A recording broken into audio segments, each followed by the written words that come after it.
आता है कि एजुकेशन इतना इंटरेस्टिंग चीज है, लोग इसको कैसे बोरिंग बना सकते हैं। तो पढ़ाई को इतना इंटरेस्टिंग बना दे कि लोग इसके सिवा कहीं हटना ही नहीं चाहे।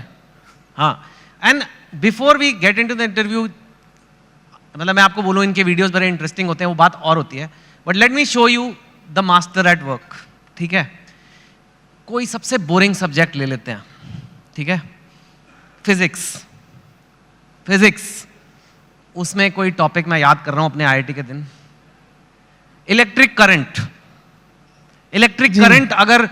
किसी को समझाना है बच्चे को, बिहार में हो, वो कहीं पे भी हो सकता है, और जिसको ज़्यादा नॉलेज नहीं है, इलेक्ट्रिक करंट क्या होता है, कैसे होता है, वोल्टेज वगैरह 3-4 मिनट में अगर समझाना है, तो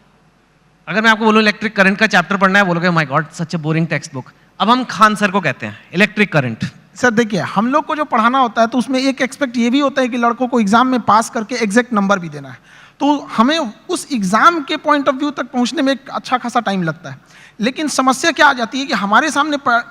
बच्चा जो पढ़ के आ रहा है, जो गांव से आ रहा है, तो कई ऐसे गवर्नमेंट स्कूल या फिर ऐसे जगहों से वो पढ़ के आ रहा है कि जिसका स्टैंडर्ड एकदम मतलब हम एवरेज से भी नीचे समझ जाते हैं। तो सबसे पहले तो चैलेंज हो जाता है उसको ऊपर लेके आना वहां तक। तो एक इलेक्ट्रिक करंट जैसे आप बोले वहां पे, तो लड़के जब शुरू में आते हैं तो उनको ये नहीं समझ में आता कि एम्पियर क्या चीज़ है, वोल्टेज में अंतर क्या नहीं समझ पाते, तो उनको समझाना काफ़ी चैलेंजिंग हो जाता है। तो वही एक छोटा मोटा कि हम लोग ये समझते कि जब हम लोग पढ़ते थे तो हमारे दोस्त हमें अच्छे से समझा देते थे, और वो देहाती भाषा में समझाते थे,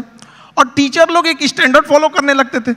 तो हमें ऐसा लगता था कि मेरा दोस्त ही ज़्यादा जानकार है लेकिन ऐसा नहीं है कि टीचर के पास नॉलेज रहता था, बट बताते नहीं थे। तो हम लोग के पास जब लड़के आते हैं इलेक्ट्रिक करंट के लिए, तो उसको क्या समझाएगा आदमी कि एक इलेक्ट्रॉन एक छोटा सा पार्टिकल होता है, वो कितनी ज़्यादा आ रहा है, कितना ज़्यादा आ रहा है, वो संख्या में दिख रहा है, कितनी भीड़ आ रही है, वो भीड़ उसके लिए एम्पियर हो गई, कितनी भीड़ आ रही है, और किस प्रेशर से भीड़ आ रही है वो उसके लिए वोल्टेज हो गया। अगर 220 वोल्ट है तो उसका प्रेशर अलग, 440 है तो उसका प्रेशर अलग। तो जहां भी हम लोग भीड़ से निकलते हैं तो क्या चीज़ होती है, दो ही चीज़ें होती हैं, भीड़ कितनी है और किस स्पीड से निकल रही है। तो जितनी ज़्यादा में भीड़ है वो उसका एम्पियर हो गया, जिस प्रेशर से निकल रही है वो उसके लिए वोल्टेज हो गया, जितना ज़्यादा होगा वो। तो इससे क्या होता है ना कि लड़के को पहले समझ में आता है कि नहीं वो रिलेट कहाँ करना है, फिर धीरे धीरे